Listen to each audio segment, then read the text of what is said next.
Hey, this is Faye. Hi.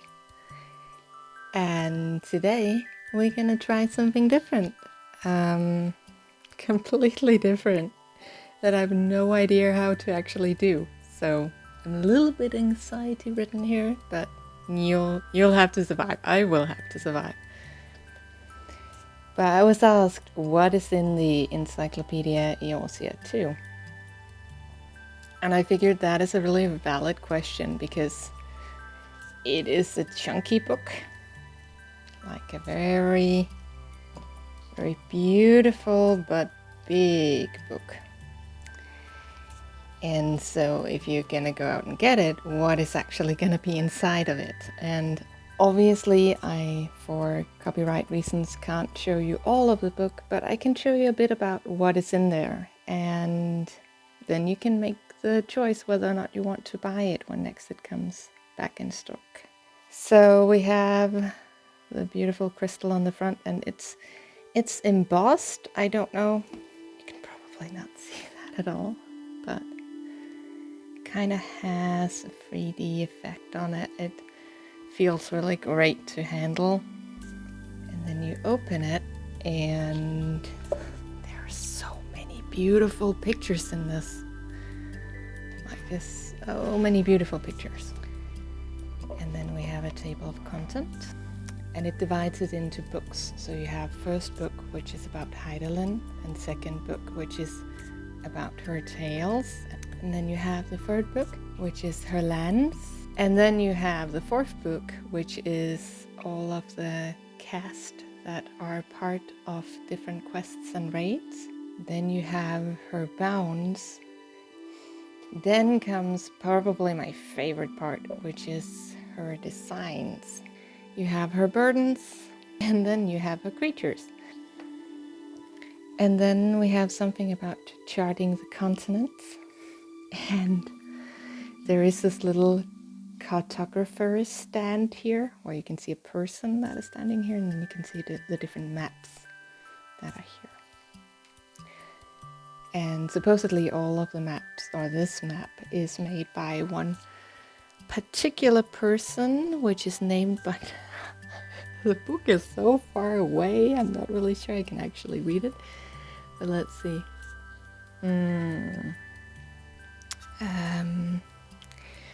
Rodard Ironheart completed his map of Eorzea in 1506 year of the 6th astral era, so that is relatively recently.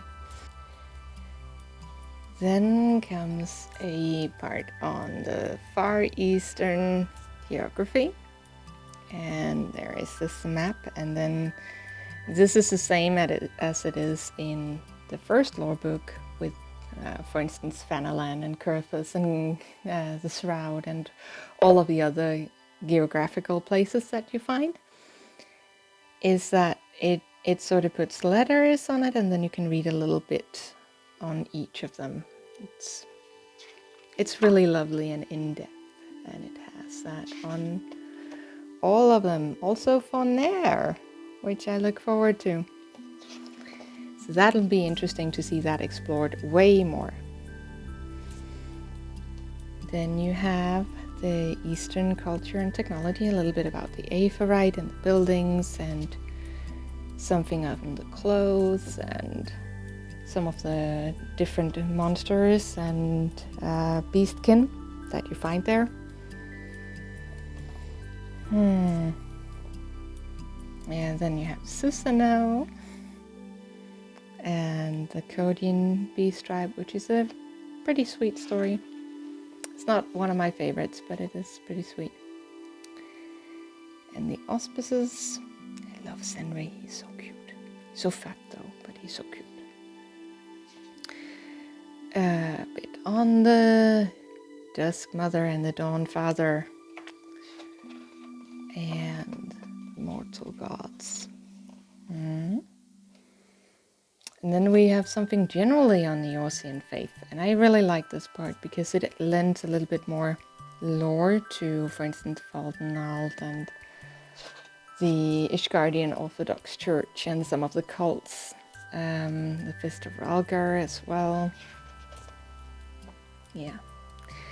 Then this part, if you ever done Levequests, which I think we've all tried, but I don't think a lot of us do it on a regular basis, they have these really lovely stained glass pictures.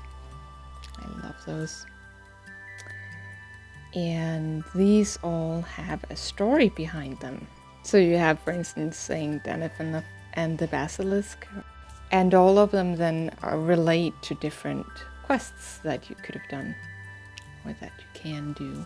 All of the Levequests fall under one of these plates. That is nice.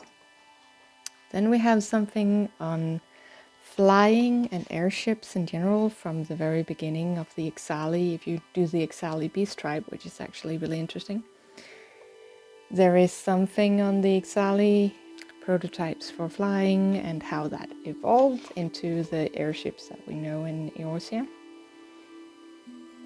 And some of the other different Eorzean airships, both those that are still flying and like the Protector that is just stranded in the Sea of Clouds.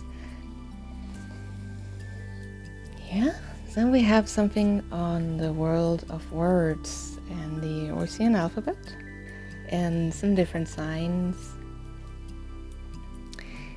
And then a whole double spread on how to speak dragon, in case you ever wondered, and where it seems like our normal common tongue and where it absolutely doesn't, and how it works. That is interesting. And then lastly, something about the Eastern alphabet. So a lead up into that, and then comes the tales of Stormblood, and I will hop over this a little because this is very long. It does contain a little bit of spoilers, not that I think that I can keep this spoiler free, but and something on the raids. Again, very beautiful art. And then you have, for instance, the Republic of Ala Mhigo. They have their own page here, and you can sort of see population and what their motto is, and the different distribution of people in the population, and faith, and what they eat, and all sorts of interesting stuff. And like it is in the first book, there are some prominent people from the nation. And then we go into Rhalgr's reach. And on the fringes, different regions in it, the peaks, again different regions. And then we have something on Hingashi, same deal with the population and the flag and the mottos, and the what do you eat and what don't you, and all of the different little things. Prominent people and areas that are relevant. In the Ruby Sea, I both really love and hate the Ruby Sea. I love water and I love to dive, and I feel like this is really, really beautifully done. At the same time, I have traumas from Final Fantasy VIII with submarining and being super afraid of being caught by the weapon that is swimming about. Doma, it's very beautiful artwork. This is so pretty. And then a little bit on Gosetsu. Hi Gosetsu, one of my favorite characters. And Hien, Nigiri, also a really great character, I feel. A little bit of a function in Hien's life, but I don't know. She's a nice character. I liked her. Then the Doman Enclave. I would really recommend that you go and do these. It is you unlock it in the Doman Enclave, and then you have to go and do some slightly exhausting quests in Modona. But when you do get to unlock it, you can turn in stuff for the Doman restoration every week, and eventually it'll just double the money up to 40,000, So you will get free 20,000 every week if you go and donate to the Doman Enclave. Then we have the Kingdom of Dalmasca, which might again be relevant in the future. This was relevant for the Ivalice raids. Right, then we come into her servants, and here we have all of the people, well not all of them, but a lot of the people that we have met throughout our stuff. And I was asked recently how I did some of the research on the Mikote video, and for instance going in and seeing, okay, so who do we have of cat girls, and are there any of the things that are mentioned with any of these that seem relevant? But it is not always I catch all of it. Have any of you done the Namazu Beast tribe, and why not?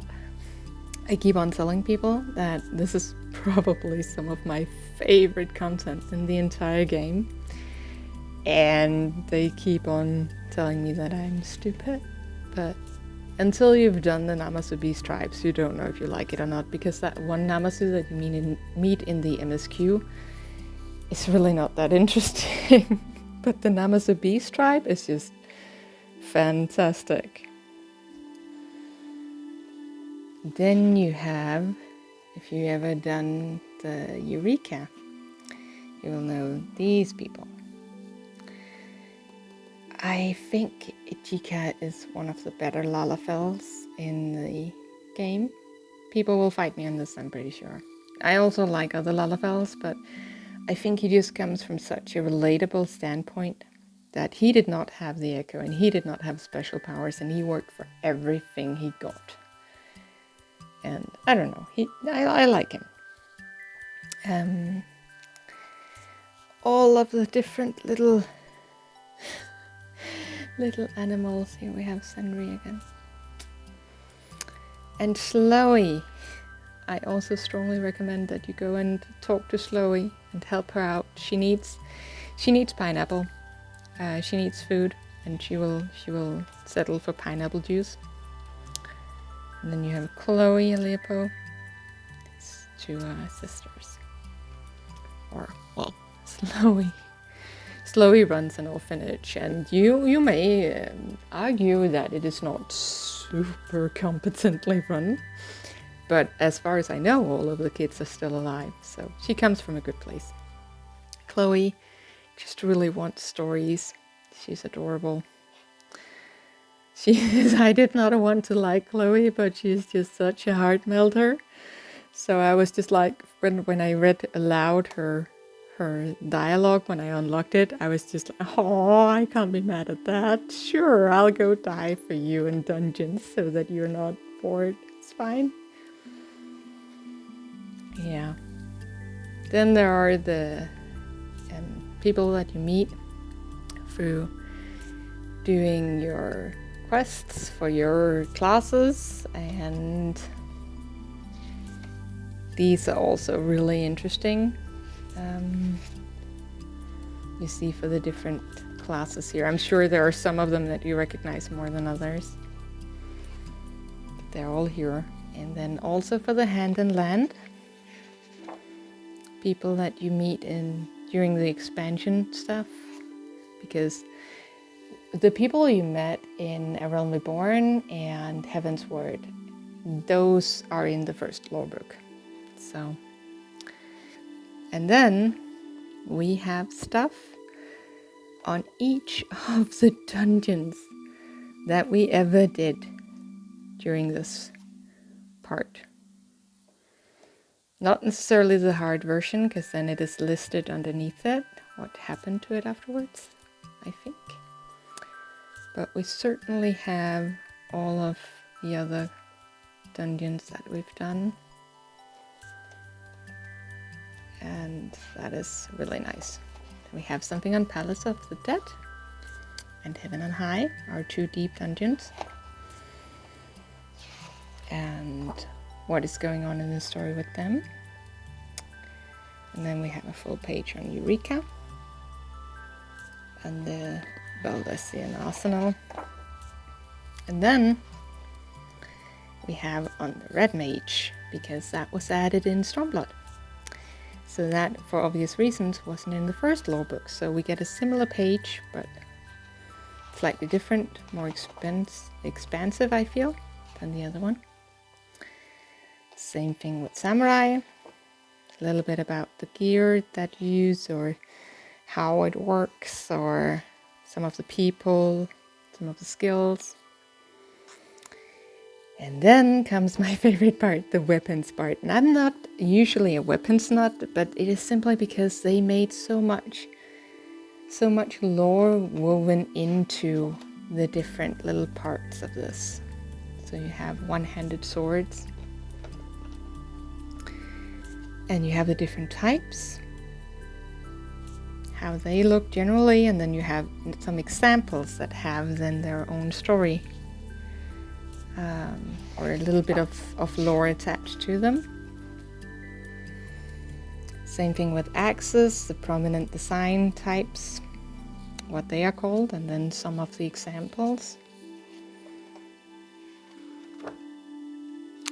For instance, the Ragnarok here. If the legends are to be believed, one of the mighty Zodiac Braves tore this terrible instrument of death and destruction from the icy grip of a slain void-sent lord. Yet, when he did, it still bore the form of a greatsword. It was not until moons of carnage in the hands of the hero that Ragnarok completed the metamorphosis into its current shape. So here we have an axe that used to be a great sword, ripped from a void scent. It's sort of interesting. And two-handed swords. And then we have fist weapons, the different types generally, and then some specific ones. Some of these you will absolutely own. Polearms, again, different types of polearms, and then some specific versions of it.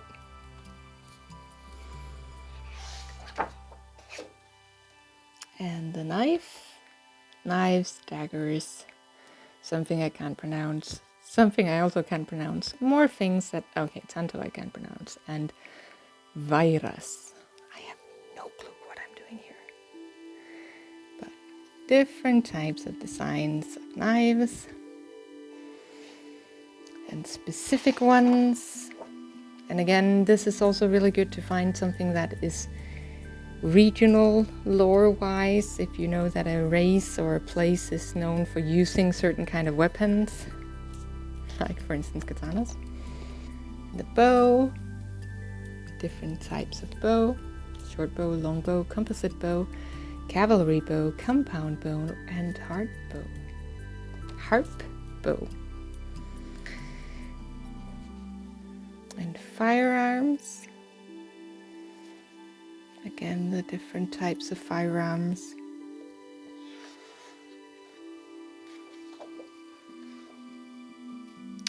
Thaumaturges arms. And you have the different small staves that they use, and then the bigger staves, and then the poles and the rods.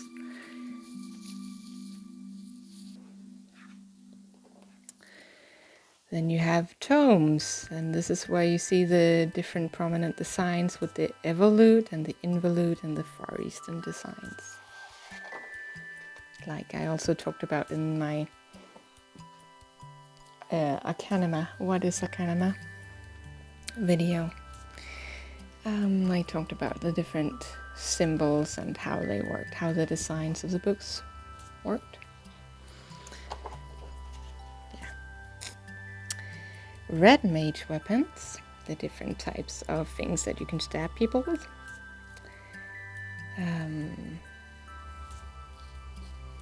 And some prominent designs.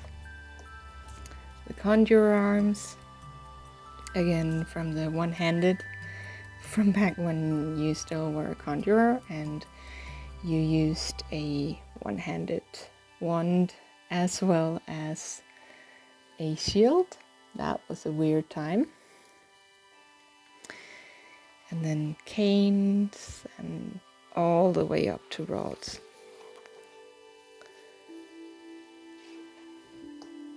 And then scholar tomes,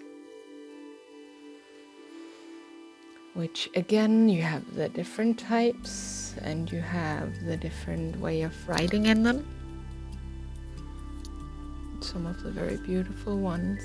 This one is sponsored by Geralt. Then we have the Astrologian's Arms. And this is also where, when I talked about the Astrologian, I talked about the Regal, which was owned by the Ala Mhigan king's wife, because she apparently was also into astrology, or astromancy, as it were. But yeah. Then shields, also very beautiful designs on the shields. I feel like we quite often overlook how intricate the shields are. Yeah. Then we have the different types of armor and how and why that works. And this is also another part that I really enjoyed looking into. For instance, did you know that the reason why black mages can't see anything underneath their hat is because the hat used to serve as a shield, which was meant to shield one's vision from the accursed glare of which many voidsent are possessed.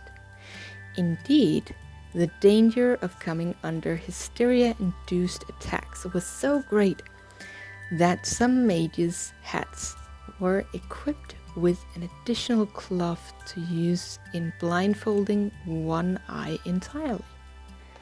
So in order to limit how much they fell under the spell of that, this is why the hats are so huge. They shield your eyes.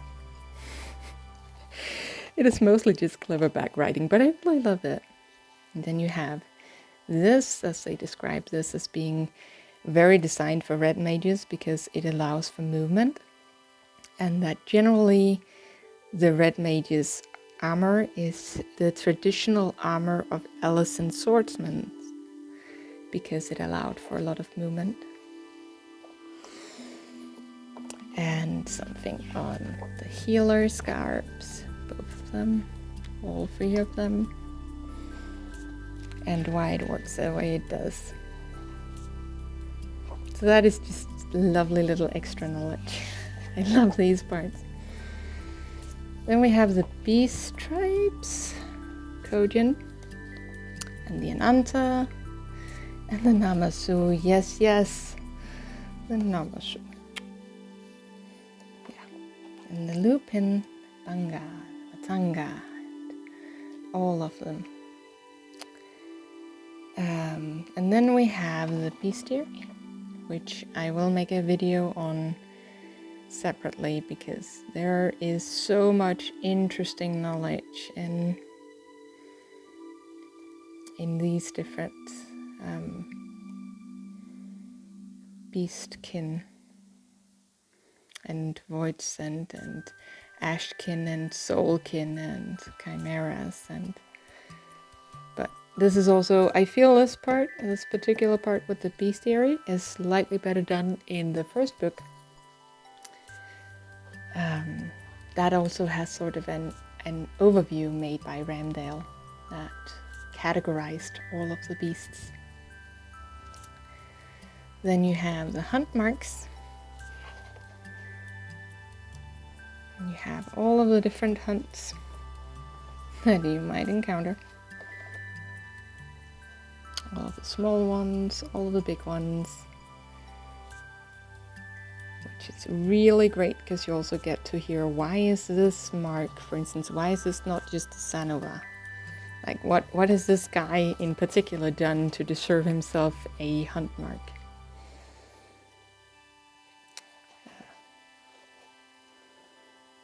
Then you have a little bit about the domesticated beasts, all of them. You can see there is a lot of fleece. Oh, Doris.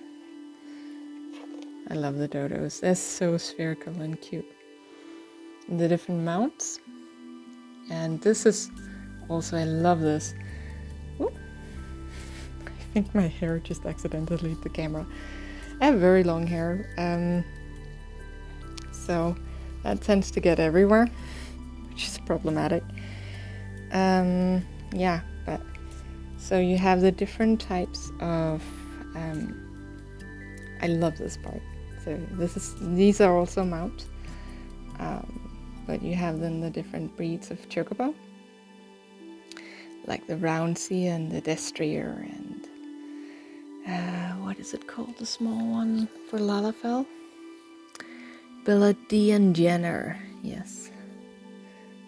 If anybody's interested in anything specific, please let me know. I can do in-depth on some of these things because there's just so much stuff here. But now we had to flip through most of it. Something with the Zodiac Braves. So here you have the Zodiac Braves. Here you have the Ivalice bosses. I really love these raids. Especially, I think, they are all three of them great. They're just different kinds of hard and fascinating. Though I will say, I think it is the Ridderana Lighthouse end boss. He can go to hell. He has two polarities and is trouncing around. He can literally go to hell. I do not care for him. But the rest of the raids are just really great. Some special thanks and some publication details, and yeah, that was all of that. So you can see this is an art table because it's so filled with stains.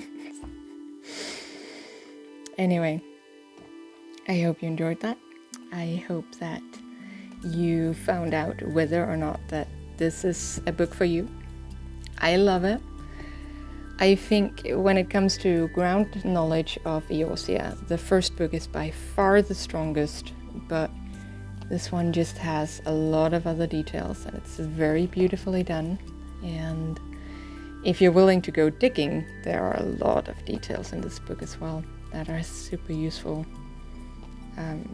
for lore purposes.